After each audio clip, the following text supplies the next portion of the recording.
Hello बच्चों, मैं doctor Sunita Nandal आज कक्षा 12 के लिए अभिव्यक्ति और माध्यम जो पुस्तक है उसका चैप्टर लेकर आई हूँ। पत्रकारीय लेखन के विभिन्न रूप और लेखन प्रक्रिया। पत्रकारीय लेखन के विभिन्न रूप और लेखन प्रक्रिया। प्रश्न बनता है, पत्रकारीय लेखन किसे कहते हैं, स्पष्ट करें। अखबार या अन्य समाचार माध्यमों में काम करने वाले पत्रकार तथा संवाददाता समाचार पत्रों, रेडियो, टीवी आदि माध्यमों के द्वारा अपने पाठकों, दर्शकों और श्रोताओं को जो सूचना पहुंचाते हैं, उन्हें लिखने के लिए वे अलग अलग प्रकार के तरीके अपनाते हैं, ढंग अपनाते हैं। इसे ही हम पत्रकारीय लेखन कहते हैं। जनसंचार माध्यमों में लिखने की शैलियाँ अलग अलग होती हैं। शैली होती है, लिखने के तरीके अलग अलग होते हैं, उन्हें जानना बहुत ज़रूरी है। इनमें समाचार, फीचर, विशेष रिपोर्ट, टिप्पणियाँ आदि प्रकाशित होती रहती हैं। इन सभी का संबंध पत्रकारीय लेखन से है। पत्रकारीय लेखन के कई रूप होते हैं। पत्रकारीय लेखन के कई रूप होते हैं। एक बार फिर देखिए, पत्रकारीय लेखन है क्या?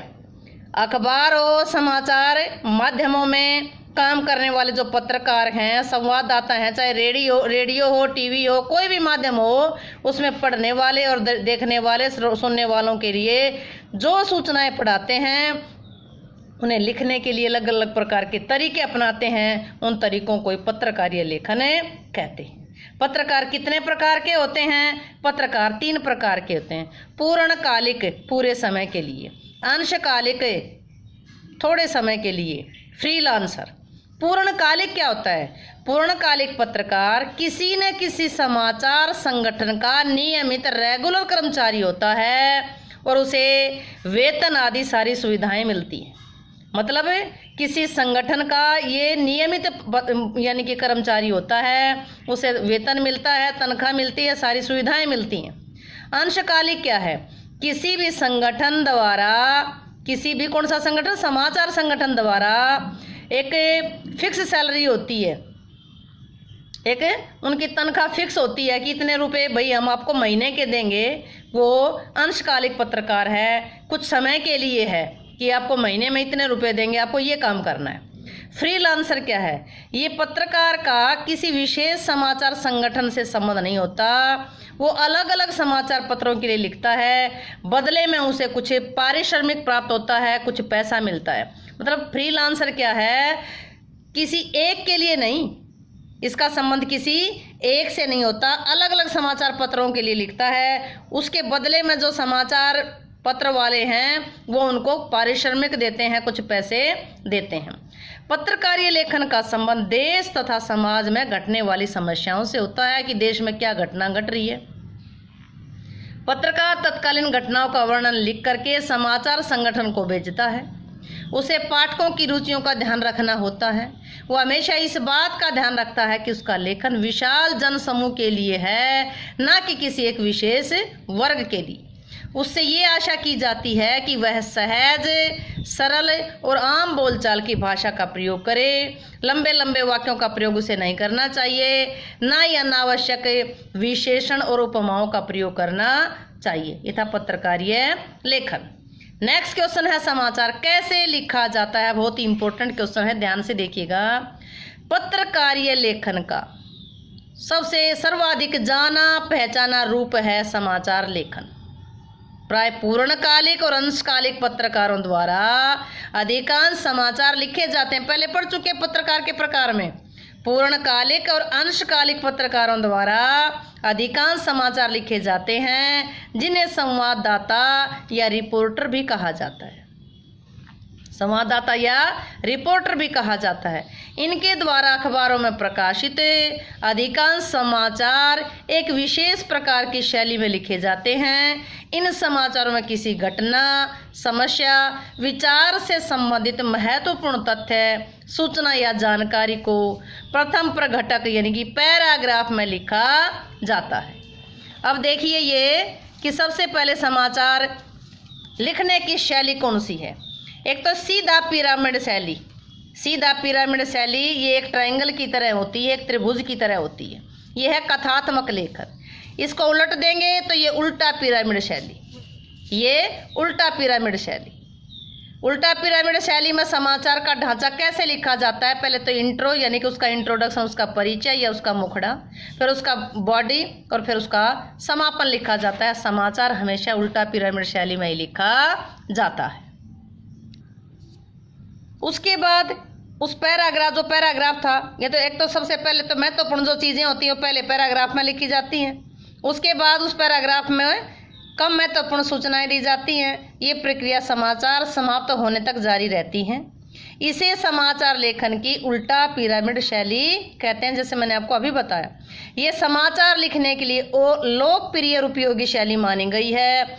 इस शैली का प्रयोग 19वीं सदी के मध्य में शुरू हो चुका था, लेकिन इसका विकास अमेरिका में गृह युद्ध के दौरान हुआ। उस समय संवाददाताओं को अपनी खबरें टेलीग्राफ संदेशों के द्वारा भेजनी पड़ती थी, इसलिए उल्टा पिरामिड शैली का प्रयोग ज़्यादा होने लगा।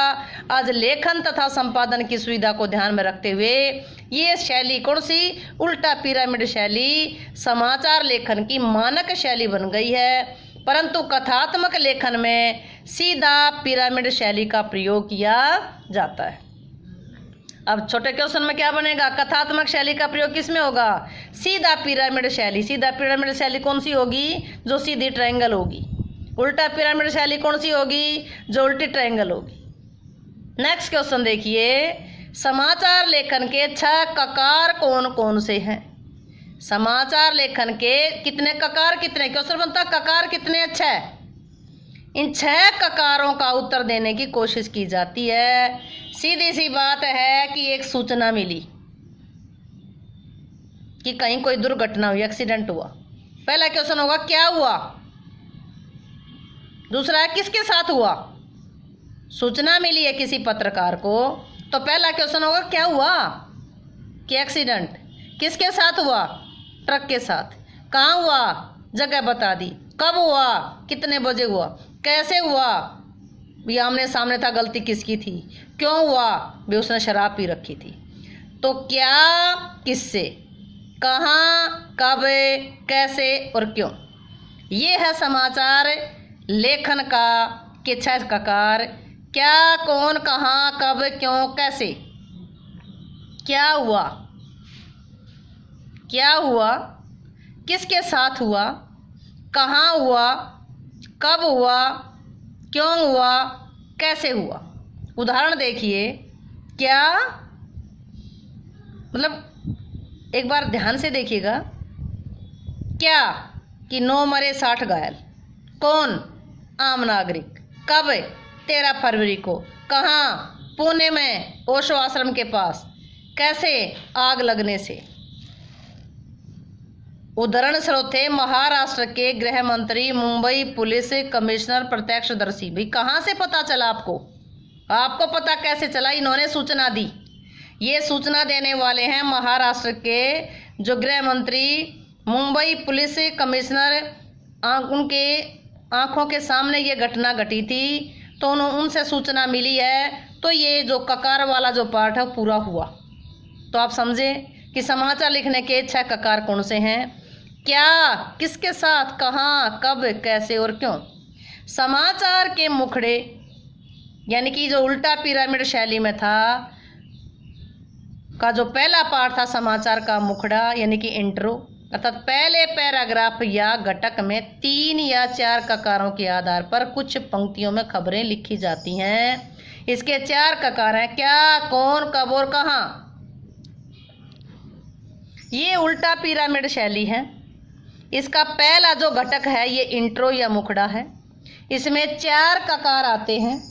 कौन से हैं? क्या, कौन, कब और कहाँ। इसके बाद क्या आएगा? इसके बाद आई है बॉडी। बॉडी में समापन से पहले, समापन ये है, इसमें समापन से पहले के 2 ककार। इसमें आएगा कैसे और क्यों। कैसे और क्यों का उत्तर लिखा जाता है और समाचार तैयार हो जाता है। पहला जो पार्ट है, जो पैराग्राफ, उसमें क्या लिखा गया? क्या, कौन, कब और कहाँ। बॉडी में क्या लिखा गया? कैसे और क्यों का उत्तर लिखा गया। समाचार तैयार हो गया। पहले 4 ककारों में सूचना और तथ्य दिए जाते हैं, 2 में उसकी विवरण और व्याख्या दी जाती है, विश्लेषण किया जाता है, और अब मैं आपको एक उदाहरण द्वारा स्पष्ट करती हूँ कि ये 6 ककारों से समाचार कैसे लिखा जाता है। अभी मैंने बताया कि जो क्या था इसमें समाचार क्या था, पुणे में ओशो आश्रम के पास क्या हुआ था, बम विस्फोट हुआ था, उसमें 9 मरे 60 घायल। तो इसके बारे में एक समाचार जो है, समाचार का शीर्षक क्या आया, पुणे में बम विस्फोट से 9 मरे 60 घायल। पुणे में बम विस्फोट से 9 मरे 60 घायल। तो इस समाचार में उल्टा पिरामिड शैली में लिखा गया। और कैसे लिखा गया, सबसे पहले समाचार का जो इंट्रो था वो क्या है, पुणे में 13 फरवरी के ओशो आश्रम के पास स्थित एक बेकरी में 7:30 बजे बम विस्फोट में 9 ग्राहकों की मृत्यु हो गई, लगभग 60 घायल हो गए। घायलों को निकटवर्ती अस्पताल में भर्ती करा दिया गया। जो इंट्रो है उसका मुखड़ा है, उल्टा पिरामिड शैली में जो लिखा गया है उसमें लगभग समाचार क्लियर हो चुका है। अब इसकी बॉडी लिखेंगे। आतंकवादियों की से दिल दहला लेने वाली घटना से पूरा नगर हिल गया। मरने वालों में विदेशी नागरिक भी थे। अभी तक किसी भी आतंकी संगठन ने इस विस्फोट की जिम्मेदारी नहीं ली। पुलिस दस्तों को इसके पीछे पाकिस्तान का अप्रत्यक्ष हाथ नजर आ रहा है। महाराष्ट्र सरकार के गृह मंत्री ने कहा कि यह बड़ी दुखद घटना है। पुलिस कमिश्नर ने कहा कि सरकार ने इस घटना की जांच के लिए खोजी दस्ता लगा दिया। प्रत्यक्षदर्शियों के अनुसार पुलिस दल 1 घंटे बाद घटनास्थल पर पहुंचा। यहाँ पर स्पष्ट किया गया कि इंट्रो में 4 ककार, इंट्रो मुखड़ा पहला जो था उसमें 4 ककार, क्या, कौन, कब और कहाँ, इससे संबंधित जानकारी दी गई। कैसे आया, क्या, कि पुणे में कब, 13 फरवरी को, कहाँ, ओशो आश्रम के पास, कब, 7:30 बजे, क्या हुआ, बम विस्फोट हुआ। तो 4 ककार आए। दूसरा था बॉडी में 2 ककार कौन से आए थे, बॉडी में 2 ककार आए थे। कैसे और क्यों, कैसे हुआ था बम विस्फोट, कैसे हुआ था, भी आतंकवादियों ने बम फोड़ा था या जो था, इसमें 2 ककार आए। कौन से आए, इसमें 2 ककार आए, कैसे और क्यों, यह स्पष्ट किया जा सकता है। इंट्रो में 4 ककार, क्या, कौन, कब और कहाँ, इससे संबंधित जानकारी दी गई। उसके बाद 2 ककार, कैसे और क्यों, ये इसमें दुर्घटना के कारणों पर प्रकाश डाला। अंत में राज्य के गृह मंत्री, पुलिस कमिश्नर, प्रत्यक्षदर्शियों के विचार भी दिए गए। तो इस वीडियो में पत्रकारीय लेखन क्या है, पत्रकार कितने प्रकार के होते हैं, 3 प्रकार के, पूर्णकालिक, अंशकालिक, फ्रीलांसर। अगला क्वेश्चन पड़ा, समाचार कैसे लिखा जाता है, समाचार के कितने ककार हैं। उम्मीद है कि आपको तीनों प्रश्न अच्छे से समझ आए होंगे। वीडियो अच्छी लगे तो लाइक करें, शेयर करें, चैनल को सब्सक्राइब करना ना भूलें।